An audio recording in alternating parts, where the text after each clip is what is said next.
Qədirxan bayramının əməlləri və vəzifəmiz: yaxınlara, ailəyə hədiyyə almaq, gözəl, təmiz, səliqəli geyim geyinmək, qusl almaq, oruç tutmaq, bu günü möhtəşəm şəkildə yaşatmaq, təbliğ etmək, WhatsApp statuslarında Həzrət Əli əleyhissalam haqqında hədislər, ayələr yerləşdirmək, Vəhabilərin şübhələrinə cavab vermək və onlara şübhə yaratmaq, onlardan cavab tələb eləmək, bu gündə ehsan vermək, sədəqə vermək, çoxlu salavat zikr etmək, nüdbə duasını oxumaq, Əminəllah ziyarətnaməsini oxumaq, İmam Əli əleyhissalamı yaxından və uzaqdan ziyarət etmək. Hər kim bu gündə bir möminə yemək verərsə, İmam Sadiq əleyhissalam buyurur ki, 1 milyon möminə, siddiqə, şəhidə, Peyğəmbərə sanki ehsan verib. Bugünün həqiqəti, mahiyyəti haqqında təbliğat aparmaq, mütaliə etmək, bugünü yaşatmaq, eyni ilə Qurban və Ramazan bayramları kimi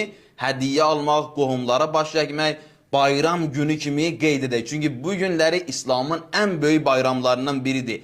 Ən mühüm bayram budur və ərbəyinə necə dəyər veririk, təbliğat aparırıq, bu bayramı da belə qeyd etməliyik. Oruçdanlara iftar vermək, bugünü yaşadaq, bugün üçün hər kim bir iş görərsə, yaşayıb, yaşayacaq və bugün də şükür etmək. Niyə şükür etməliyik? Ona görə ki, Allah Teala bizi Əmir-əl-Müminin Əli əleyhissalamın vilayətində, imamətində qərar verib. İlahi, çox şükür.